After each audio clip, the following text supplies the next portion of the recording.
It is good to be back with you after a couple of weeks on the other side of the world.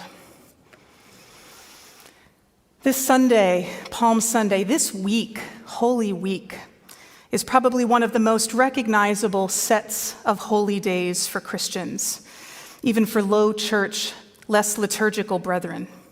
I mean, today's event is even in its name, Palm Sunday, which brings thoughts and sights of waving palm branches, shouts of Hosanna from the crowds as Jesus triumphantly, perhaps ironically, moves into Jerusalem aboard both a donkey and a colt, according to Matthew's gospel.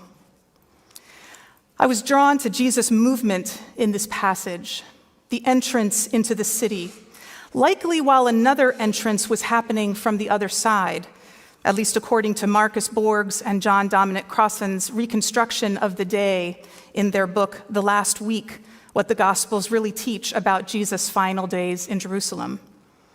The entrance of Jesus is described with jubilation and hurrah, but was likely much different from the political pomp and elite entrance of the Roman governor, Pontius Pilate, entering the city from the other side to keep things in check and make sure the crowds maintained some sort of semblance during the Passover festivities.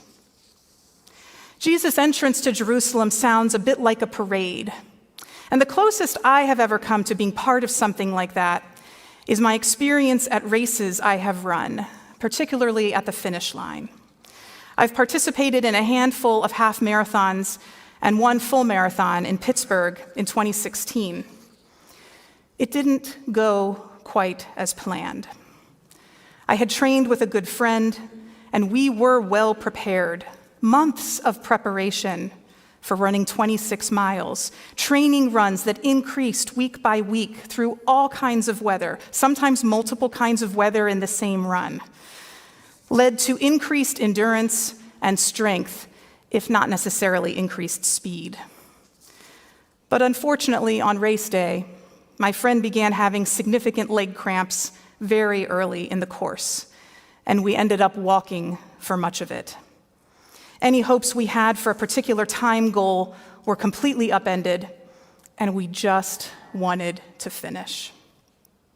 Now, the Pittsburgh Marathon is a pretty big race, lots of runners, which means there were lots of families cheering on the sidelines, clapping and shouting, and occasionally ringing a cowbell. It was early May, so as morning faded and noontime approached, even though it was overcast and there were even some showers, it started getting warm and humid. Our feet hurt and were probably swollen. Our legs were shot. Much of the time we spent simply trying to convince ourselves to keep going, usually one of us feeling more optimistic about it than the other, and then in the next moment we would switch roles. We had to dig deep to simply take the next step. And at one point, a few miles before the end, we came around a turn in a residential area and noticed some commotion ahead of us. Unsure of what was going on, we kept moving forward, even tried to jog a bit. And what we discovered, in my memory, was a hippie-looking woman, long flowing hair, wearing a long flowing skirt, and carrying a plastic bag. She was handing out cut open halves of ice pops. Plastic tubes of fruit-flavored frozen relief. I really cannot describe to you how good that ice pop was. And truly, it was as much the ice pop itself as the action of the beautiful woman who was handing them out. And I don't remember her face. That was not the beauty. With this small respite, we were on our way toward the end, much more slowly than we had anticipated, grimacing with every step. It was somewhat anticlimactic when we got to the finish line. By then, there weren't as many racers left. The majority had already crossed, and their friends and family were gone. It wasn't the success we had hoped for. It took me a while before I could even claim to have completed a marathon, since I certainly hadn't run it. But 26.219 miles is 26.219 miles, and I have a finisher's medal somewhere in my house to prove it. Jesus wasn't racing into Jerusalem, but he was on the move. Not towards a celebratory marathon finish line, but to another finish line of sorts, the unique intersection of human life and divinity, the end result of posing a challenge to the political and religious authorities of the day. Eventually, as the coming week will bear out, a finish line where his closest friends betray him with words and sleep and a kiss. A finish line that contains both death and new life. A finish line that is never really finished, for God is constantly and continually on the move in this world, in us and through us. To where is Jesus moving? Jerusalem was stirred up, we read in the Common English Bible translation. The NRSV says the whole city was in turmoil. The Greek here is seio, S-E-I-O, from which comes our familiar word seismic. The city is trembling, shaking, unsettled. This seems to foreshadow the earth shaking as Jesus breathes his last breath, described later in Matthew chapter 27. But for now, in what appears to be a celebratory parade, the people shout Hosanna, calling for salvation, cheering for this prophet moving through the world in a most unusual way, with a most unexpected message of good news for the powerless, the outsider, the lost. Our world is stirred up too. Political activity shakes things up on a daily basis. Gun violence creates horrendous turmoil. Tornadoes and other disasters leave us trembling. How can we even focus on the way ahead when the moment-to-moment existence of life feels unstable and shaky?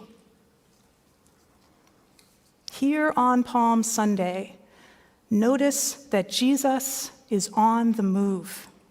Even when the way ahead appears grim, feels threatening, puts him at risk, he doesn't back away from the message. Love rules, humility reigns, and the last will be first. So we too continue to attempt to live out and live into that message. There really is no finish line, actually.